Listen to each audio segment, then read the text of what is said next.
हरे कृष्णा। तो आज हम एक बहुत ही इंपॉर्टेंट टॉपिक पे डिस्कशन करने जा रहे हैं जिसका नाम है ओवर थिंकिंग। ये एक ऐसी बीमारी, एक ऐसा डिजीज है जो कई बीमारियों को जन्म देती है, जैसे स्ट्रेस, एंजाइटी, डिप्रेशन और भी मन से रिलेटेड जितनी बीमारियां हैं इस ओवर थिंकिंग की वजह से है। श्री कृष्ण भगवद गीता में कह रहे हैं, ब्रह्मभूत प्रसन्नात्मा न शोचति। श्री कृष्ण कह रहे हैं कि जो व्यक्ति दिव्य पद पर स्थित है वे हमेशा प्रसन्न रहते हैं। वे ना तो कभी किसी चीज के लिए शोक करते हैं और ना कभी किसी चीज की कामना करते हैं।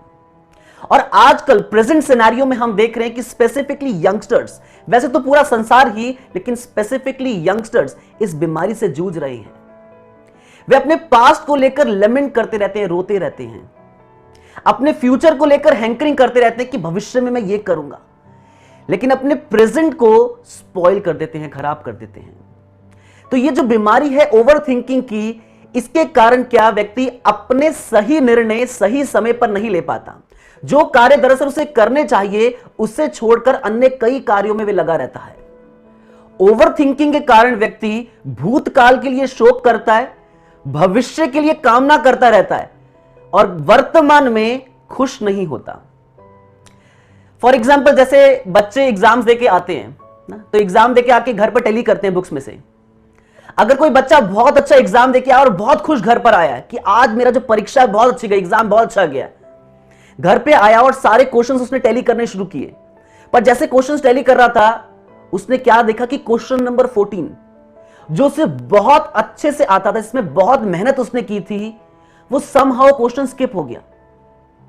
अब ये बच्चा क्या करता है, रहता है, सोचता रहता है, सोचता रहता है और प्रेजेंट में पढ़ाई नहीं करता, जिसके कारण इसका भविष्य भी खराब हो जाता है। तो माइंड हमारे साथ क्या है, ट्रिक्स खेलता है और हम क्या करते हैं, माइंड की ट्रैप्स में आ जाते हैं, हम माइंड के चंगुल में आ जाते हैं। तो भूतकाल का, पास्ट का शोक करके हमें कुछ नहीं मिलेगा। भूतकाल में जो गया वह वर्तमान से हट गया। इसका मतलब यह भी नहीं कि हम उसे इग्नोर कर दें। अपने पास से जो शिक्षा लेनी जरूरी थी वो शिक्षा ले लीजिए कि ये मैंने पास्ट में मिस्टेक की थी, ये मुझे रिपीट नहीं करनी। लेकिन निरर्थक जो हम शोक करते रहते हैं, जो चिंता करते हैं, उसकी आवश्यकता नहीं है। अब पॉइंट ये कि भूतकाल का शोक कैसे छोड़ें। विचार कीजिए कि ये मेरे बेनिफिट के लिए था, ये मेरे भले के लिए था। इससे जो मुझे शिक्षा लेनी जरूरी थी, ये भगवान ने मुझे शिक्षा दी है। मेरे पास से मुझे सिखाया कि ये गलती मुझे फ्यूचर में रिपीट नहीं करनी है। जैसे टीचर अपने बच्चों को पढ़ाती है, अगर टीचर देखते कि बच्चों को कोई लेसन समझ नहीं आया, कोई चैप्टर समझ नहीं आया, तो वो चैप्टर दोबारा पढ़ाएगी, तीसरी बार पढ़ाएगी, चौथी बार पढ़ाएगी, जब तक बच्चों को समझ नहीं आता वे शिक्षा देती रहती हैं। उसी प्रकार से भगवान हमें कुछ शिक्षा देते हैं, कुछ कष्ट देते हैं, लेकिन हमें कष्ट पहुंचाने के लिए नहीं, हमें इंप्रूव करने के लिए, हमें बेटर बनाने के लिए, हमें ब्यूटीफुल बनाने के लिए। फॉर एग्जाम्पल, जैसे कोई शिल्पकार कोई लकड़ी लेके आता है कि बहुत सुंदर मूर्ति बनाएगा। अब उस लकड़ी की सुंदर मूर्ति बनाने के लिए वो छेनी और हथौड़ी पकड़ता है और क्या करता है, लकड़ी को ठोकना शुरू करता है। जैसे ही लकड़ी को ठोकना शुरू करता है, लकड़ी आवाज करती है, ओह उई उफ उई उई, बहुत दर्द हो रही है, ओह उफ, बस थोड़ा सा धीरे, बस थोड़ा धीरे, और नहीं, बस आज के लिए बहुत हो गया। लेकिन शिल्पकार क्या करता है, अपना काम करता रहता है, ठोकता रहेगा, ठोकता रहेगा। उसके ठोकने से, कष्ट पहुंचाने से दरअसल वो क्या करता है, उस लकड़ी को एक बहुत सुंदर मूर्ति का आकार दे देता है। तो भगवान भी एक्चुअली हमें बेटर बनाने के लिए, हमें ब्यूटीफुल बनाने के लिए हमें कुछ शिक्षा देते हैं। तो अपने पास से वो शिक्षा ले लेनी चाहिए, लेकिन उस पर रोते नहीं रहना चाहिए। ये जो निरर्थक चिंता है, ये हमारे प्रेजेंट में हमें कभी खुश नहीं रहने देगी। दरअसल भगवान हमें सुंदर बनाना चाहते हैं, इसलिए कष्ट भेजते हैं, लेकिन वे कष्ट भी हमारे भले के लिए होता है। जैसे मां कभी कभी बच्चे को देखते है कि खेल में बच्चा इतना बिजी हो गया है, वह खिलौनों से इतना खेल रहा है कि उसके दूध पीने का समय हो गया है, वह उसकी परवाह नहीं कर रहा, भूखा रह जाएगा। तो मां क्या करती है, उसके खिलौने को छीन लेती है। जब इनिशियली मां खिलौने को छीनती है तो बच्चे को बहुत कष्ट होता है, लेकिन जब वो खिलौना चले जाता है तो बच्चे को रियलाइज होता है कि उसे तो भूख लग रही है, उसके तो खाने का समय हो गया था। अब दूसरा पॉइंट कि भविष्य की चिंता का क्या करें।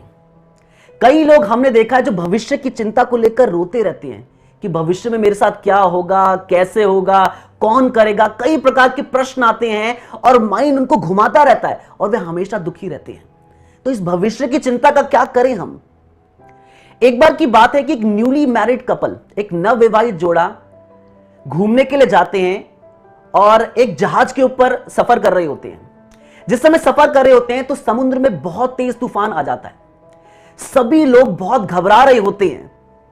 जो लड़की थी वो भी बहुत घबरा रही होती है, लेकिन लड़का बिल्कुल आराम से बैठा होता है। लड़की जब उस लड़के को देखती है कि सभी इतना चिंतित हैं और ये इतना आराम से बैठा है, तो बहुत प्रसन्न होती है और पूछती है उस लड़के से कि सब इतना चिंता कर रहे थे, आप इतना आराम से कैसे बैठे थे? तो लड़का क्या करता है, वहां पर एक तलवार होती है, उस तलवार को लेके आता है और उस तलवार को लड़की के सर पे रख देता है। अब वो तेज धार वाली तलवार लड़की के सर पे उसने रखी हुई है और वे लड़का लड़की से पूछता है कि क्या तुम्हें डर लग रहा है? लड़की कहती है वैसे तो तलवार बहुत ही तेज है, बहुत धार वाली है, ये बहुत ही खतरनाक साबित हो सकती है, लेकिन क्योंकि ये तलवार आपके हाथ में है इसलिए मुझे कोई चिंता नहीं है, क्योंकि आप मेरे हितैषी हैं, आप मेरे साथ गलत नहीं कर सकते। लड़का इस बात पे बोलता है कि बिल्कुल उसी तरीके से। हालांकि कई परिस्थितियां जीवन में ऐसी आती हैं जो हमें कष्ट देकर जाती हैं, जो हमें डराती हैं, लेकिन एक भक्त ये समझता है क्योंकि ये तलवार जो है ये भगवान के हाथ में है और भगवान हमारे हितैषी हैं, वे हमारे साथ गलत नहीं कर सकते। और इस बात को समझते हुए व्यक्ति हमेशा शांत रहता है। वह पति अपनी पत्नी से इस प्रकार बोलता है कि हो सकता है मृत्यु भी क्यों ना आ जाए, लेकिन इसमें भी मेरा भला होगा, क्योंकि भगवान मेरे हितैषी हैं और वे मेरे साथ गलत नहीं कर सकते। अवश्य ही उन्होंने कुछ अच्छा सोचा होगा जिस कारण से मृत्यु भी आएगी, इसलिए मुझे किसी चीज का कोई भय नहीं है। तो भविष्य की चिंता करने वालों को यह समझना चाहिए कि आज वो कल है जिसकी चिंता हमने कल की थी। इसलिए फ्यूचर को लेकर हैंकरिंग करने से बेटर है प्रेजेंट में अपना बेस्ट देना। श्रीमद् भगवद गीता में हम देखते हैं कि अर्जुन जो कि बेस्ट धनुर्धर हैं, उन्होंने नींद पर विजय पा ली है और अपने दोनों हाथों से बाण चला सकते हैं। शत्रु जब उनका नाम भी सुनते थे तो कांपने लग जाते थे। ऐसे अर्जुन भी क्या ओवर थिंकिंग के कारण कंफ्यूज्ड हैं।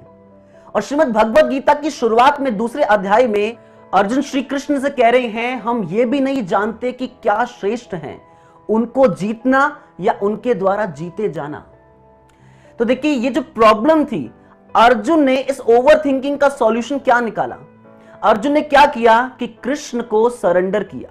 श्रीमद् भगवद गीता के दूसरे अध्याय के 7वें श्लोक में श्री कृष्ण को अर्जुन कह रहे हैं इस प्रकार से, कार्पण्य दोषोपहत स्वभावा पृच्छामि त्वाम धर्म सम्मूढ़ चेता यश्रेहस्या निश्चितम ब्रूहि तन्मे शिष्यस्ते हम शादि माम त्वाम प्रपन्नम।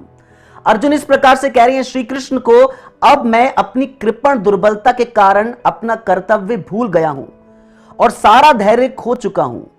ऐसी अवस्था में मैं आपसे पूछ रहा हूं कि जो मेरे लिए श्रेष्ठकर हो उसे निश्चित रूप से बताएं। अब मैं आपका शिष्य हूं और आपके शरणागत हूं, कृपया मुझे उपदेश दें। तो अगर कोई व्यक्ति इस ओवर थिंकिंग की प्रॉब्लम से निकलना चाहते हैं तो उन्हें वही करना चाहिए जो अर्जुन ने किया, श्री कृष्ण को समर्पण। इसका मतलब है जो ओवर थिंकिंग से बचना चाहते हैं उन्हें श्रीमद् भगवद गीता को समझना चाहिए, पढ़ना चाहिए ध्यानपूर्वक। श्रीमद् भगवद गीता में बताया जा रहा है कि मनुष्य